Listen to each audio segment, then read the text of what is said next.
What's going on, everybody? Welcome back to another edition of the Dolphins In Depth podcast. I'm Daniel Oyefusi. I'm That David Neal. is David Neal. Thanks so much for You tuning got to cut in. down the number of lines he has to say this time. Yeah, I was gonna say I completely forgot how to do the intro to the podcast. Even though I've done this like 100 times, it'll make the blooper reel. Quick reminder before we start: make sure to subscribe to the Miami Herald YouTube page, like, share, comment, as well as subscribe to the Miami Herald. That one more so than the YouTube page, I the mean, Miami Herald itself. subscribe to both. Well, Um, it's not both, but one of us gets paid. One of us gets anyway, us paid. anyways, we are 1 week away from the end of the preseason, the end of training camp. Woo! The Dolphins preseason finale is taking place this weekend, Saturday night in Jacksonville. They're going up against the Jaguars as we put a wrap, put a bow, put a cap, whatever you want to call it, on the preseason. Start to transition into the regular season mode. In a week from now, 53-man rosters will be finalized. 4 p.m. Tuesday is the official deadline. A lot of roster spots still up for grabs. A lot of playing time and starting spots still up for grabs. We're going to get into some of that. But we got to start with the Dolphins' most recent preseason game. And, had as much juice as you can for preseason game just because it did mark the return of starting quarterback Tua Tagovailoa.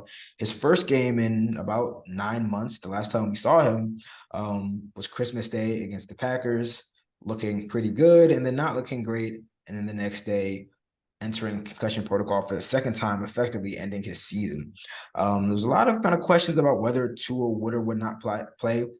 I was in Houston last week for joint practices ahead of that preseason game.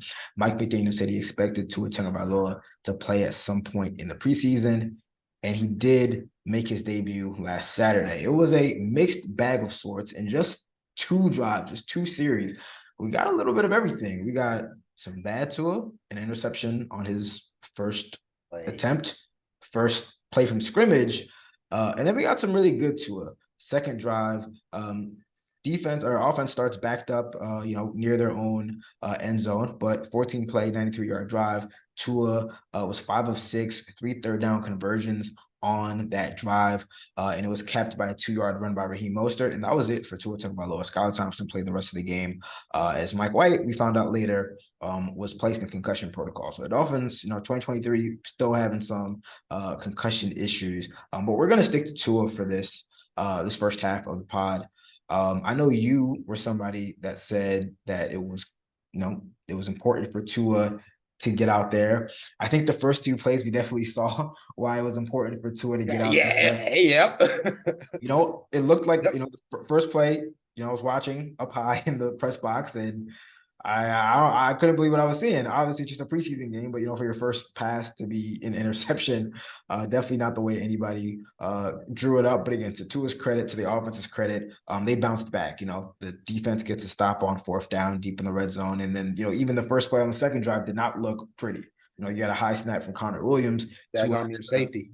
yeah, Tua has to hand it off to Raheem Mostert just in time to avoid the safety. But after that, I think he really started to settle in.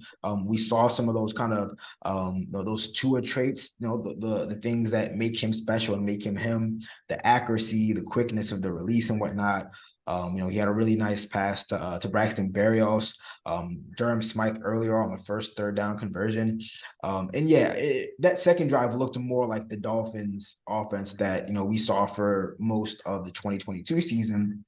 And even after, during Tua's second drive and really more so after he left, I think one of the more, positive developments to come out of that game was the running game looking really, really good. 38 rushes, 205 yards. Savon Ahmed looks like a guy that, might not be the number 1, might not be the number 2, might not be the number 3 running back, but god dang it, he is a very good reserve backup running back. I mean, he looks like a guy that's going to make this team and truthfully might deserve some offensive snaps. So yeah, I mean, there's still some stuff to work out. I mean, you saw it again there, it's different going from practice to going, or joint practices to going to an actual game, where then it's for real. You kind of have the adrenaline rushing. But it was good, and even we even saw him take a hit, and it looked like some of his jujitsu training may have kicked in as well. A lot of times we see him slam his head back. We saw him kind of keep his head straight, keep his neck straight. So I mean, I wrote it. I think by and large it was a great first game back, and I think what made it perfect was that it wasn't perfect. You have the pick, and then you got to bounce back from that. Obviously, you would have loved to see him go 2 straight drives, 2 touchdown drives, and then kind of call it quits. But the fact that what Mike Daniel said, to what Tua said, it didn't start off well, but they bounced back well. And I thought it was interesting that on the interception, he made the tackle. Oh yeah, yeah, and it was like that he was put his head in there. yeah, exactly. He didn't shy away. I mean, he didn't punk. He didn't do what we've seen a lot of quarterbacks do in the regular season, which is they'll stand there and kind of do the little dance with the guy with the the defensive player in front of them, like they're trying to get around him, but they're doing that. No, no, no, no, no! Don't you dare let me around you! Don't you dare let me around you! But no, he dove and put himself in in danger, because when you make a trip, when you dive across a guy's path like that, you don't know what's going to get hit. And I mean, if he doesn't make that tackle, Denzel Perriman's in the end zone. Yeah. And so that I thought that's the play that I thought, well, okay, he's comfortable and competent with where he is, and with his head, with his physical conditioning, with whatever he's been doing, he's comfortable with it. And yeah, that was great to see the running game get going. And when the running game got going, they stuck with it. They kept working it. And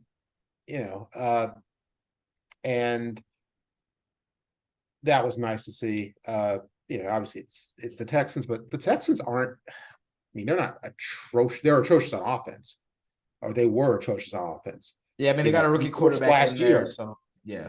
Yeah, and they've got defensive holes and everything, but they've drafted some good guys on that defense who made some plays during the game. And I mean, we're not going to say the Dolphins ran the ball up and down the field on the 2000 Ravens, but daggone, they looked a lot better against a team that I think is going to be pretty improved this year. And it's got a lot of kind of spunky young talent on both sides of the ball. And I thought Skylar Thompson, pretty much everybody in the offense looked better than they did the previous week. I mean, you can't help but if they looked worse, we'd have a lot to talk about, and we wouldn't be messing around the second half of this arguing about Jonathan Taylor. But I thought Skylar Thompson obviously looked a lot better, in extended duty after Mike White kind of got KO'd from the game. Yeah, it was a very, very interesting just how development with that, because McDaniel, the news came out Monday morning. We spoke to Mike McDaniel, and he said the plan was for Skylar and Mike White to split the reps after Tua finished his 2 series. And Skylar himself had, it looks like, maybe a concussion check, or he was checked for something, because he took a big hit and then he left for 4 snaps. And then Mike White comes in, and then he takes the hit that ultimately puts him in concussion protocol. And then, the following drive, Skylar Thompson comes back, and we just kind of assumed that, he's supposed to play the entire game, but it turns out, Skylar Thompson had to. But he definitely made the most of that with 3 touchdown passes. And it's interesting how this shapes up into the final preseason game, because I think that, my thinking after the Houston game was that, this backup quarterback competition is still, wide open, and we don't know how much Tua is going to play. But my expectation was that, Skylar and Mike White were still going to play a lot in that final preseason game. I don't know if Mike White's going to be cleared, or if he's, even if he's cleared, if they're going to put him out there for the preseason finale, because, he didn't practice Tuesday. There's a 5-step protocol. I know the Dolphins are very, very cautious and very deliberate with the way that they bring their players back. from concussion protocol. We know, especially now. yeah, exactly, especially now. So I'm not sure if he plays, and if he doesn't play, that's another opportunity for Skylar to get in there and get a lot of reps. And if he has another, if he has another quality showing, I'm not saying he has to throw 3 touchdown passes, but if he looks competent running the offense again, that very well might be it. Like I don't know if you go into Yeah, the season saying like I don't know if it's like a flip flop thing, and you just kind of go how you feel when it comes to the backup spot every week. I think that you'd like to kind of enter the season saying, all right, this is our, bona fide backup. And then obviously, there's a 3 quarterback rule. So I think they're going to keep all 3 guys. And then, one of those guys can be inactive, but still eligible to play on game days in case of emergency. But, if Skylar takes advantage of this opportunity again, I don't know how he can't be yeah. the backup unless unless the coaching staff is seen enough from Mike White in the first preseason game and training camp. I I'm a big. I mean, I understand practice, and practice means something, but they mean less than games. And uh, you know, preseason games are preseason games. But that said, Mike White, do you look better than Skylar in the first game? Yeah, but uh, you know, But it was it, it was it interesting. he drove them down the field a few times, and they did not get in the end zone. They got They came away with points when Skylar was in there, and it was yeah, interesting that they did give Skylar this opportunity to play before Mike White, and McDaniel right, said he did want to see how he performed with a different group of guys. And essentially, Skylar, I mean, he played the entire game, but when he first went to the game, he got to play with the first team, the right, starting offensive line. He got to throw some passes to, Robbie Chosen and Braxton Berrios, and like right, some of the guys that he was throwing the ball to and working with are guys that are, probably going to be on the roster or are closer to the roster bubble than maybe the end of roster guys. And we saw in those early drives, he was able to move the ball down the field. right, and he moved the ball down the field, and they got in the end zone. Yeah. So I think the edge after 2 preseason games has to go to Skylar Thompson anyway. Even I mean I you know, even if you just kind of say, okay, Mike White's kind of a neutral for the second game, uh, I still think Skylar Thompson clearly played better. He played better with the same group of guys than Mike White did the first week, and so he's got the definite edge going in the last game. And unless he starts, hitting Jaguars left and right, I kind of think he's gonna be the backup quarterback. I mean, how can you give it to Mike White? On what? I mean, again, you would think that the preseason games have carried more weight. But I again, I mean, they pay, but hey, mean, I'll say this. They paid him a decent amount of money to come here and compete for the starting spot. Now, I kind of put that in quotes because there's a competition, but again, sometimes money does play a factor. I mean, they paid him a decent amount of backup money to come here. okay, but you don't throw. They say you don't throw good money after bad. Well, and time is money. No, time's not money. Time's much more important than money. You don't throw good playing time after bad money, and it doesn't matter who you spent more money on. The smart organizations in sports say, hey, I don't care that I paid Bob more than I paid Darnell. If Darnell outplays Bob, Darnell's on the field, and we'll figure out what to do with Bob later. That's fair. I'm just saying that even if Skylar, I don't like who's to say what Skylar does. I mean, he could throw 3 interceptions and maybe we're having a completely different conversation. But if the margins, if in the eyes of the Dolphins coaching staff, if the margins were pretty close to begin with, how much does Skylar's performance, especially if Mike White can't play, how much does that sway in the decision? Because I mean, I'm not saying You what's can't. what's right. I'm saying what's real, that Oh, the okay. I'm saying money the what's real money might also. override that decision. How you gonna win the battle? How are you gonna win a spot in the training room? That's fair. That's very fair. You know That's that. fair. That's what I'm saying. It's Mike at right now. Mike White to me, I could be wrong, and maybe the Dolphins coaches view things differently, view the tapes differently, but to me, it looked like Skylar Thompson in the two games, taking the total of the two preseason games, Skylar Thompson played better. And Mike, especially if you just want to take, okay, let's just take how Mike White played with this group of players, how Skylar Thompson played with this group of players. It still seems to me that Skylar Thompson played better and the offense worked better with Skylar Thompson. So if you go into the last game and you're behind and you don't play, how are you going to come out ahead? That's fair. I'm just saying that. I'm just saying I can see. I'm just saying I don't think it's like that. Obviously, the preseason games, I guess if they're the end all be all, then yes. I'm just saying that they have a body of work that includes the training camp as well, and they might say, all right, well, like you might not have been available, but still, we believe that you're better suited to lead the offense. Like that's all I'm saying. Like I'm saying I understand they can create reasons for doing whatever they want to do, but I'm telling you what, like one thing, just how it appeared in the in the next level of competition, between practices and real games, at this next level of competition, how it looked, and also what smart organizations, particularly in professional sports, do. well, And that is I'll ask you this way then: Is Skylar should is Skylar Thompson better equipped to lead the Dolphins, if needed, over Mike White, based off what you've seen?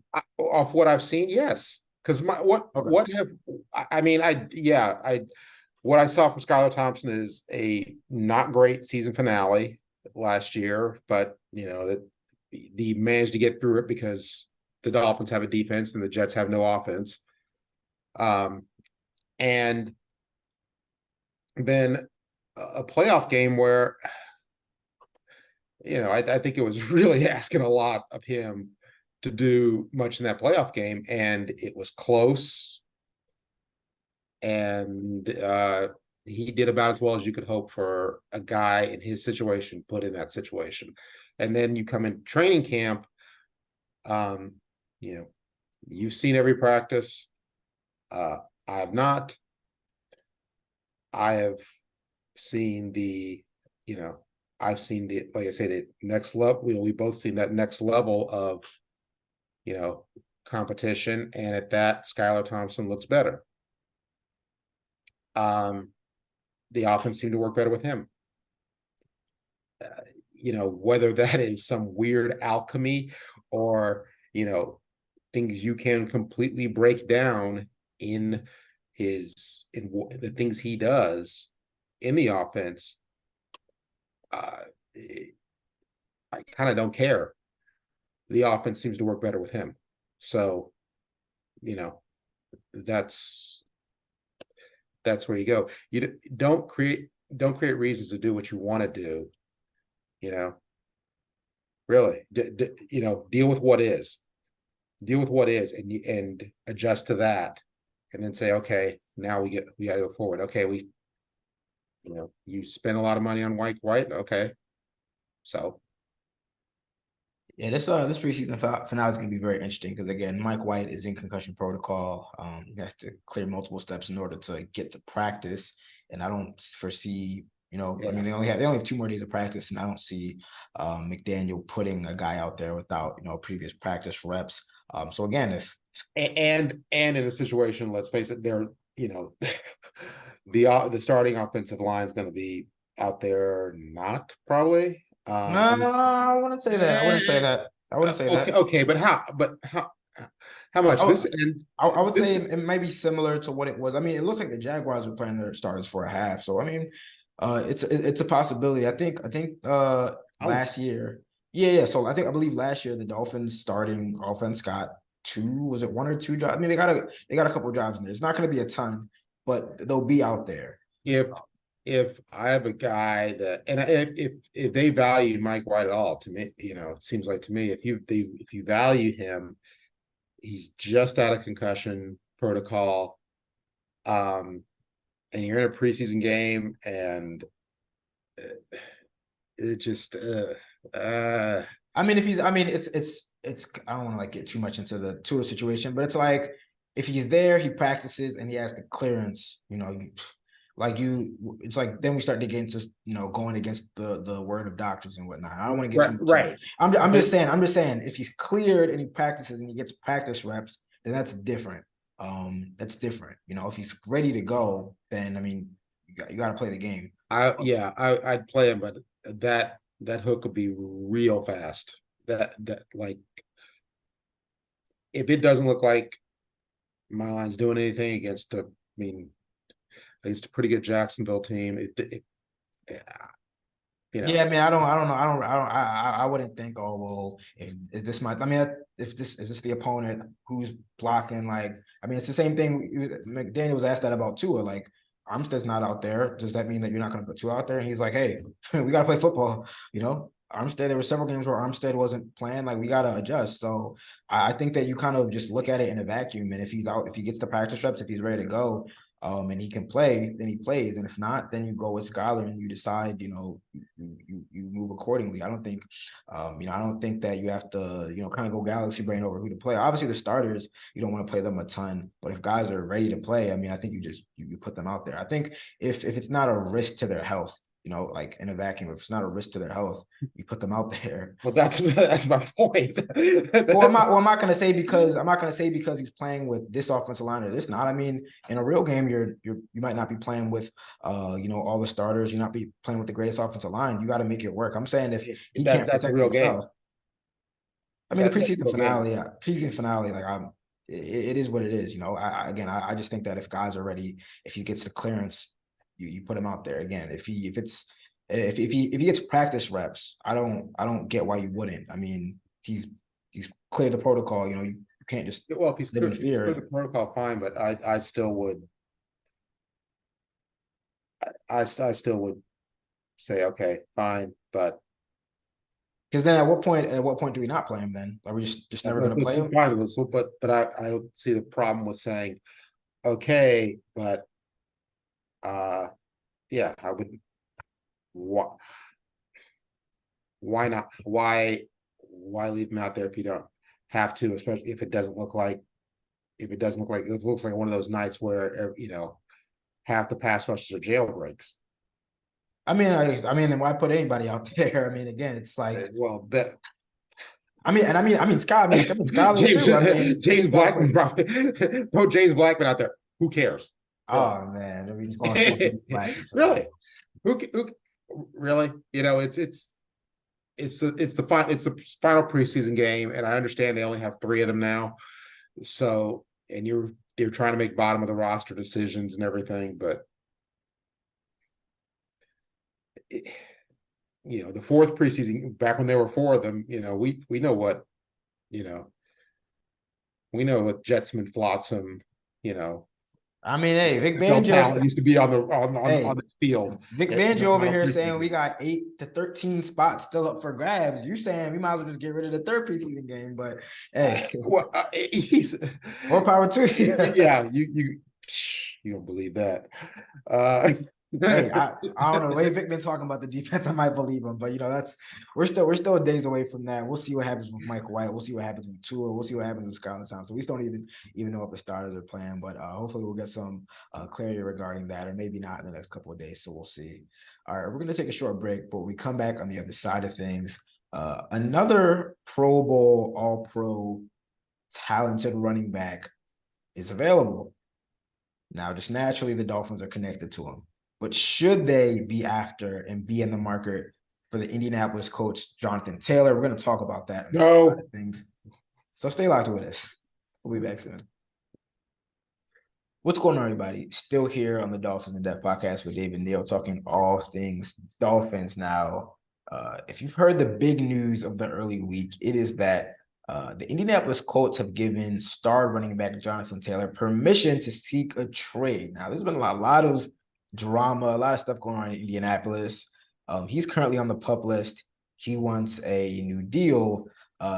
Jim Irsay, the owner, said that he would not be getting a new deal right now. A couple weeks ago, Jonathan Taylor requested a trade. Owner Jim Irsay said he would not be trading Jonathan Taylor. In a quick reversal, though, now it seems like he and his agent are getting the opportunity to speak with teams and see if they can work something out for the talented but disgruntled Pro Bowl running back. Now, a lot of Dolphins fans will remember the Dolphins had the opportunity to draft Taylor in 2020.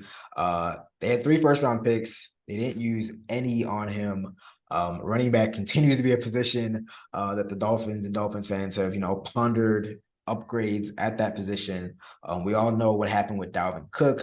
And now you have a player who's truthfully, probably considered better than Dalvin Cook. He's 4 years younger than Dalvin Cook.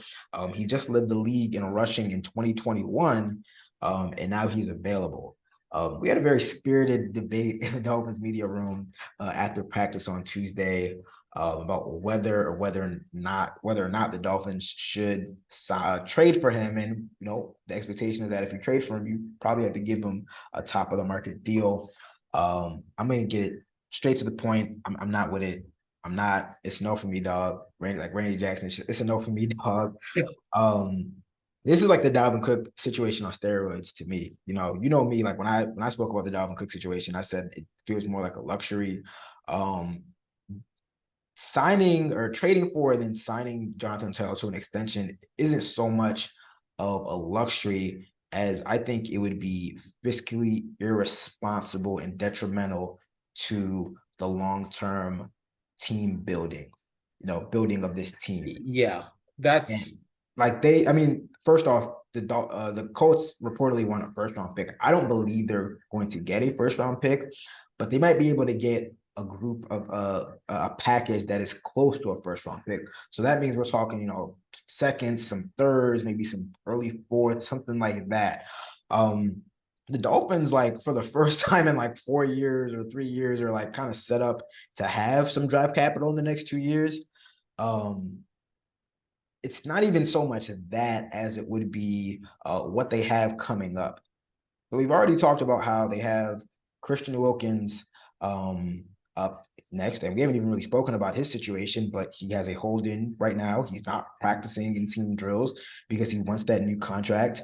So we've got him coming up. They've got Zach Sealer coming up. They've got some other players coming up for deals this upcoming offseason.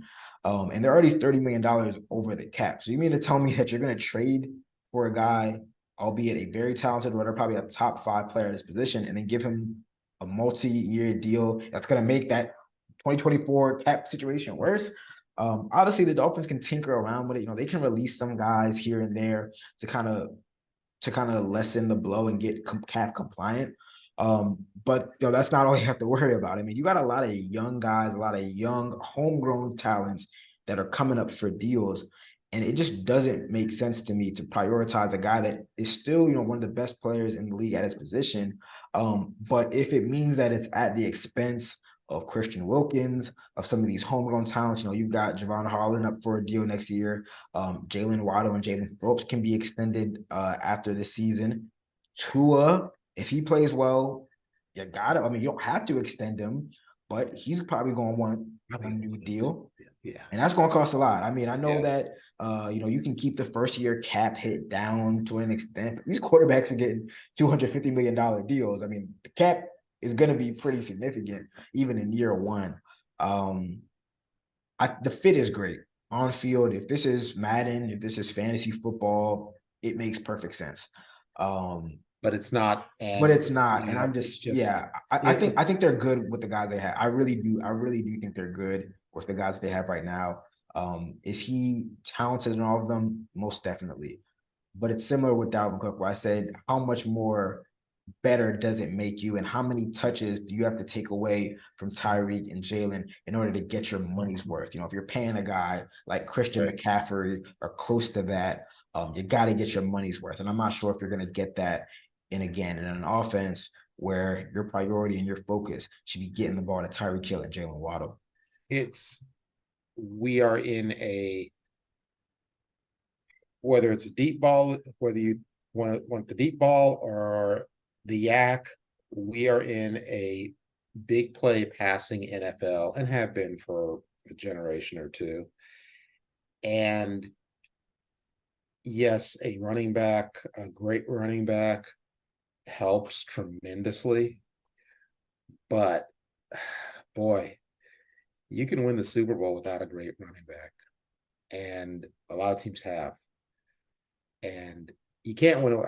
I think you have to have, above average running game. You have to be able to run the ball. And I think the Dolphins already can run the ball.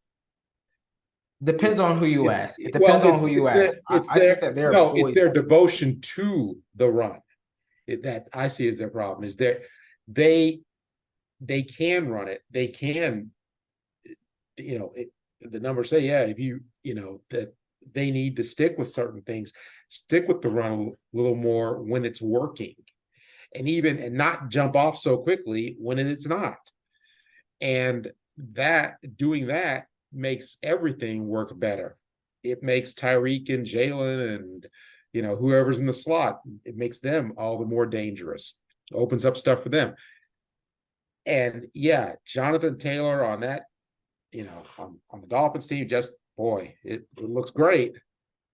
But I don't know that, again, like you said, I don't know that it makes you, I don't know that you are, for all the things you are doing financially and all the ways you're extending yourself, I don't think it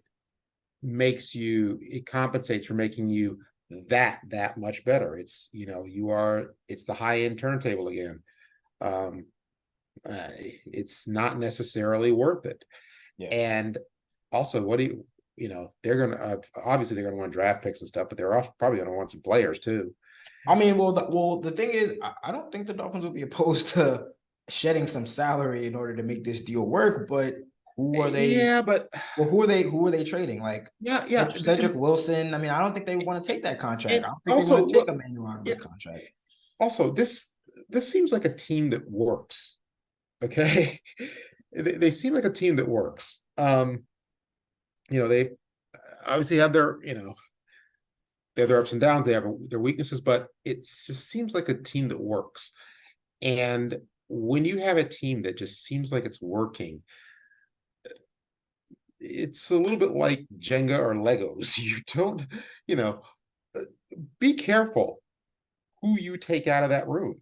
It's not even just what they do on the field. It's, you take out this guy and suddenly he's the guy who keeps things cool in this room, and suddenly there's a problem in that room. And this is with any team. It's what you got to think about with any trade. And I think that it just seems like a lot of teams you think, okay, yeah, whatever. We got to make this happen. I don't know. I feel like the Dolphins kind of work, and I don't feel like that's a mix. I'm a little. I want to see how this plays out in the season, but I'm not sure I jack with their mix. I'm not sure this is what they need. I don't think this puts them over the top. Yeah.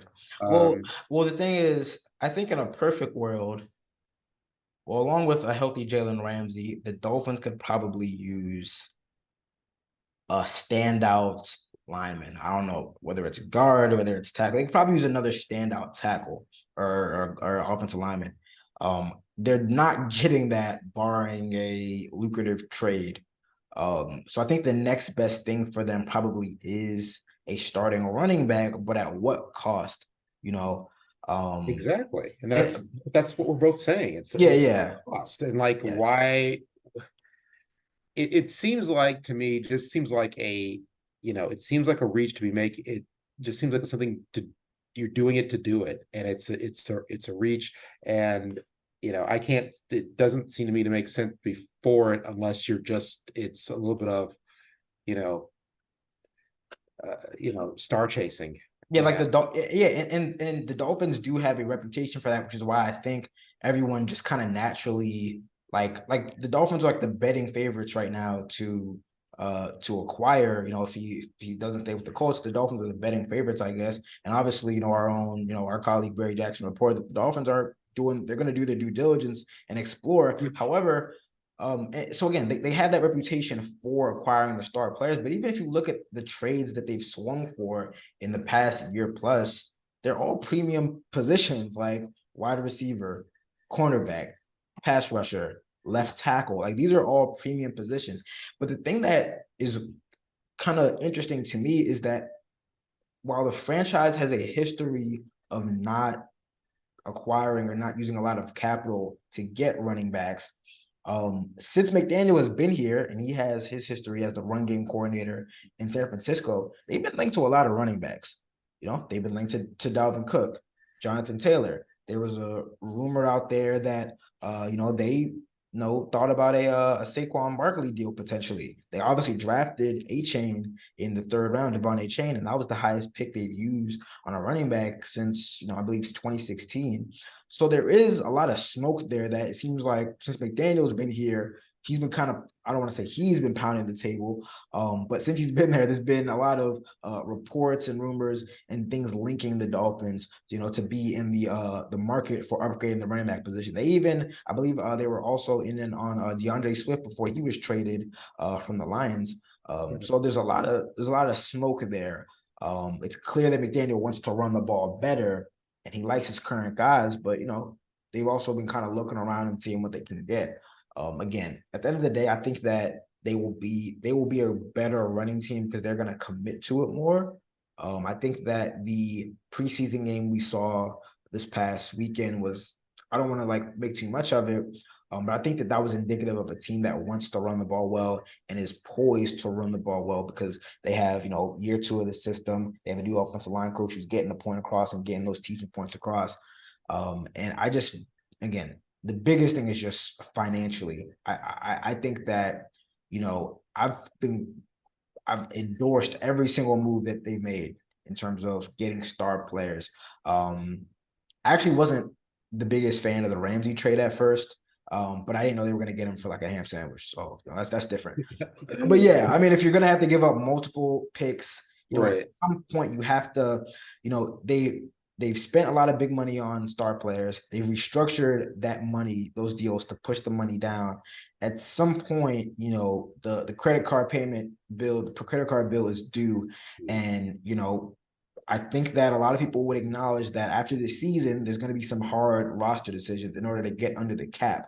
When you do maybe lose a guy or two, you need those picks and you need those high-end picks, those first round picks and those day two picks, especially to build this roster up. You have to have a healthy balance. You can't just, I know everyone likes to say, oh, the Rams were a template to, acquiring a lot of star talent, but they even still built the end of the roster up with some, day two guys, day three guys as well. You can't just have your entire cap be devoted to six guys and then hope that those guys are going to lead you to, a championship. You have to have a talented roster, but a deep and filled out roster. And also, I mean, the Rams, the Rams had Aaron Donald, that's who is a player, the best defensive player of this era, year in, year out. And that in that position, that makes a lot of things work really well on your defense. And the Rams went all in and they got it. They got their championship. And Lord, everybody wants that championship. But it's not like they did it in a runaway. It's not like that. I don't think that it's not a template. It's I don't believe it's if you have either. Aaron Donald. It's a template if you have a Matthew Stafford who was experienced.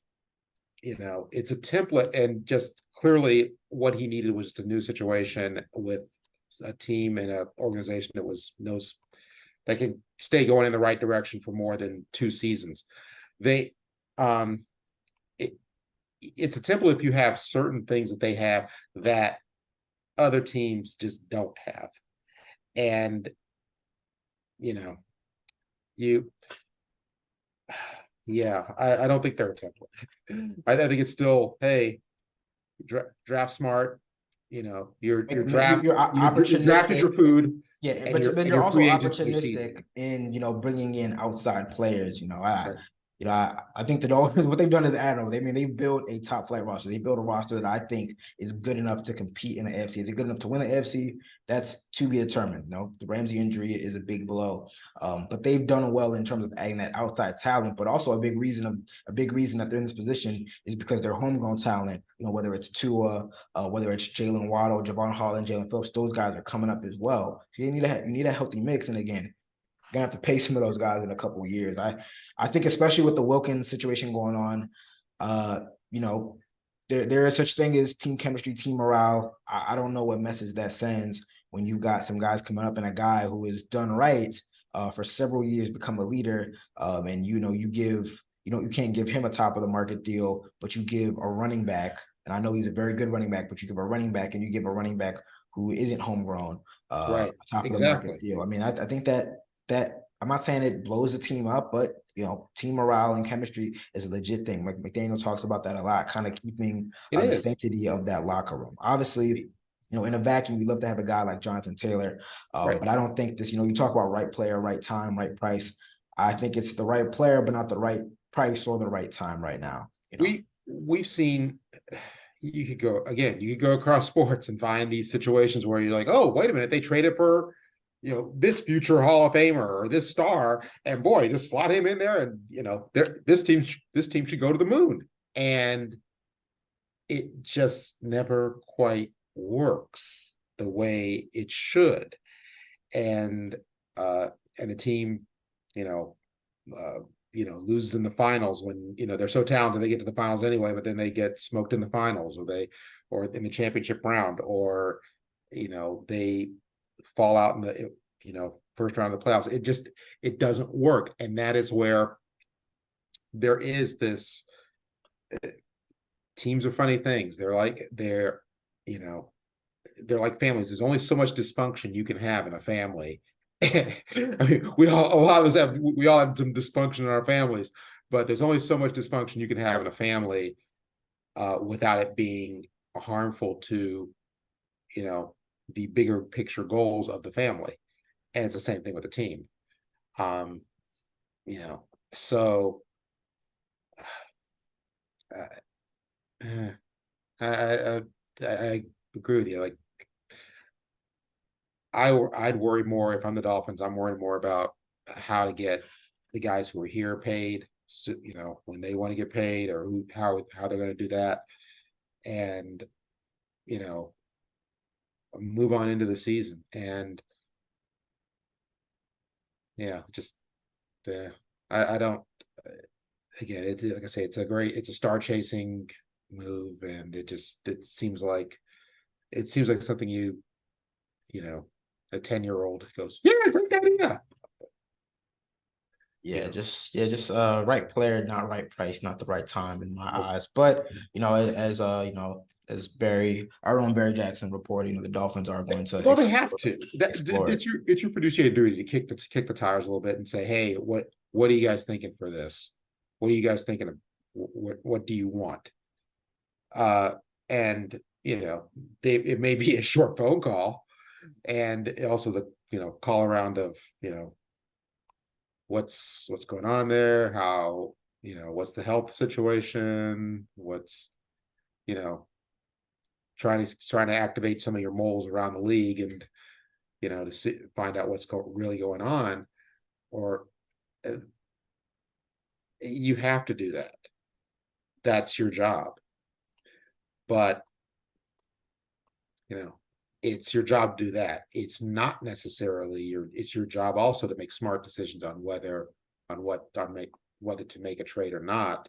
And the old saying, sometimes the best moves you make are the ones you don't make. And That's very true. I mean, Chris Greer always says, I'm willing to talk about a deal. So they're definitely talking about that. And obviously, with him, being given permission to seek a trade, I think that a lot of the conversations with the agent is going to be, what deal are you willing to give? We can't sign off on anything on our end until we know that, you're going to give my client a deal that he views as well. So, I mean, that's another hurdle to jump as well. And we know how they felt about paying running backs. So it's an interesting thought and theory. Creates a lot of fun for the fans, but I'm not sure if it's the right move. But we'll see what happens between And now. the kid kills 15 minutes on this podcast, so Mission accomplished. Check the box. All right. Well, that brings us to the end of another edition of the Dolphins In Depth podcast. I want to thank you guys as always for tuning in. Reminder as always, subscribe to the Miami Herald YouTube page, like, share, comment, as well as subscribe to the Miami Herald. The Dolphins are back at practice for the next 2 days ahead of the preseason finale on Saturday night in Jacksonville, facing off against the Jaguars. The next week, they will be finalizing the 53-man roster a couple hours before we record this next podcast. So we'll have a lot to break down: who made the roster, who didn't. We'll be back next week to talk more Dolphins football. But until then, you guys take care. See you. Peace.